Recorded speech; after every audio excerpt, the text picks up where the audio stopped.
Hello everyone, welcome back in our channel. प्यारे बच्चों, आप सभी का स्वागत है। मैं हूं कपिल। तो आज की इस वीडियो में क्लास 9th मैथ का चैप्टर नंबर 1 नंबर सिस्टम की जो आपकी एक्सरसाइज है 1.5 का कंप्लीट सॉल्यूशन हम देखेंगे। इससे पहले मैंने 1.4 तक का कंप्लीट सॉल्यूशन आपको प्रोवाइड करा दिया है।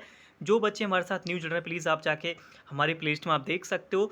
आपकी क्लास 9th मैथ के नाम से आपको सबसे पहले आपका प्लेलिस्ट आपको मिल जाएगा। हम आपको कंप्लीट मैथ का सॉल्यूशन यहाँ प्रोवाइड कराएंगे, तो बने रहिए आप हमारे साथ। ओके, सुना। क्वेश्चन नंबर 1 आपकी स्क्रीन पर है। बोला गया फाइंड 64। फर्स्ट क्वेश्चन में आपके 3 पार्ट यहाँ पे दे रखे, तीनों पार्टों को आपको सॉल्व करके बताना है। ठीक है, एक्सपोनेंशियल की यहाँ पे प्रॉपर्टी यूज़ होंगी जो क्लास नाइन्थ में भी यूज़ होती है और क्लास 8th में भी हम पढ़ के चले आ रहे हैं। जो जो प्रॉपर्टियाँ यूज़ होगी मैं साथ साथ आपको आगे डिफाइन करता हुआ चलूँगा।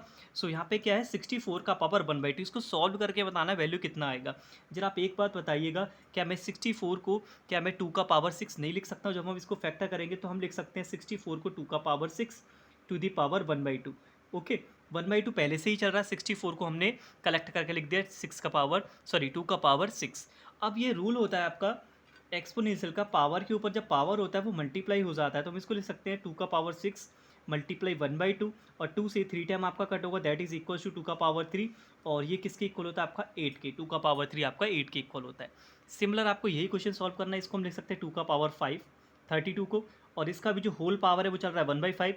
पावर के ऊपर पावर मल्टीप्लाई होगा तो 5 से 5 कैंसिल, ओनली 2 का power 1 that is equals to 2। हो गया सॉल्व। ओके, ऐसे इसको हम लिख सकते हैं 5 का पावर 3, और 5 का पावर 3 टी होल पावर 1/3 आपका चल रहा है, तो ये हो जाएगा 5 का power 1 that is equals to 5, क्योंकि 3 से 3 कैंसिल हो जाएगा, पावर के ऊपर पावर आपका मल्टीप्लाई तो रहता है। नेक्स्ट अगले क्वेश्चन की हम बात करते हैं, क्वेश्चन नंबर 2। क्वेश्चन नंबर 2 ये रहा, इसमें भी आपको सॉल्व करना है। तो कैसे करेंगे? 9 का पावर कितना दे रखा है? 3/2। 9 का पावर 3/2, और 9 को हम 3 का पावर 2 लिख सकते हैं, और इसका पावर कितना चल रहा है? 3/2।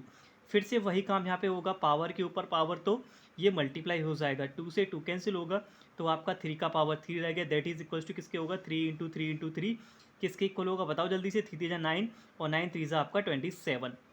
ओके, सिंपल सी कैलकुलेशन है। अब इसको हम 2 का पावर 5 लिख सकते हैं। 2 का पावर 5 32 होता है, और ओवर और पावर चला है 2 का पावर 5। सो ना, पावर के ऊपर पावर होगा तो उसको मल्टीप्लाई कर लेते हैं, तो we can calculate easily. So we will get 2 का power 2 that is equals to 4, right. Next another question, 2 का पावर 4 हम 16 को लिख सकते हैं। 2 का पावर 4 16 होता है, कि पावर कितना दे रखा है? 3/4। अगेन पावर के ऊपर पावर है तो मल्टीप्लाई होगा, 4 से 4 कैंसिल होगा, 2 का power 3 that is equals to 8। Next अगला क्वेश्चन क्या बोलता है? क्वेश्चन नंबर 4 इसका बोला है 125। पावर को चेंज करेंगे, 5 का पावर कितना हो जाएगा? 3। 125 होता है टू दी होल पावर 1/3।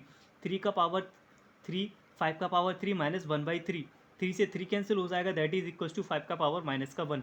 अब पावर कभी भी नेगेटिव में नहीं होती, इसको हम नीचे लेके जाएंगे, नीचे लेके जाते हैं तो पावर पॉजिटिव हमारा हो जाता है, दैट इज इक्वल्स टू 1/5। तो चलिए सिंप्लीफाई आपसे पूछा गया। Next question number 3। Question number 3 में आपसे सिंप्लीफाई आपसे पूछा गया है। सो यहाँ आप कैसे करेंगे?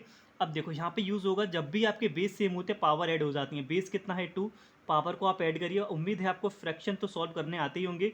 जब इसका हम एलसीएम लेंगे तो अपॉन में हो जाएगा आपका 10, 2 5 ज़ा 10 ऊपर हो जाएगा 15, 5 5 2 ज़ा 10, 2 1 ज़ा 2, दैट इज इक्वल टू 2 का पावर 17/10। ओके, फ्रैक्शन के साथ यहाँ पे पावर सॉल्व करनी है।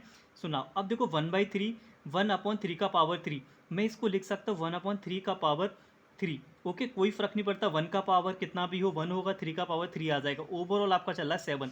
पावर के ऊपर पावर होती है तो हम इसको लिख सकते हैं 21। 3 7 ज़ा 21 हो गया। इसको सॉल्व करने की जरूरत नहीं, क्योंकि पावर आपका ज़्यादा आ रहा है। अपॉन में नंबर नहीं होना चाहिए, इसको ऊपर लेके आएंगे। तो पहले तो दे रखा है 11 का पावर 1/2 इंटू, जब भी पावर को ऊपर लेके आते हैं पावर आती है माइनस में। अब आपका बेस सेम हो गया, जब भी बेस सेम होता है तो पावर को हम कर लेते हैं ऐड। तो 1/2 माइनस का 4। अब आप एलसीएम लीजिए, एलसीएम आएगा 4, 2 2 ज़ा 4, 4 1 ज़ा 4, दैट इज इक्वल्स टू 11 का पावर 1/4 आपका आंसर हो जाएगा। ठीक है, अब यहाँ क्या आपने नोटिस किया? पावर सेम, जब पावर सेम होती है तो सिर्फ बेस का मल्टीप्लाई कर लेते हैं, ये हो जाता है 56 का पावर 1/2। ओके, मैंने क्या बोला? जब भी आपका पावर सेम होगा तो बेस का मल्टीप्लाई कर लीजिए। तो 8 7 जा 56, 1/2 आ गया। जब पावर सेम ना हो, बेस सेम हो, तो पावर ऐड होती हैं। क्या बोला मैंने? बेस सेम होंगे पावर ऐड होंगी, पावर सेम होंगे तो बेस का मल्टीप्लाई कर लेंगे। तो ये था हमारा 1.5 का कंप्लीट सॉल्यूशन।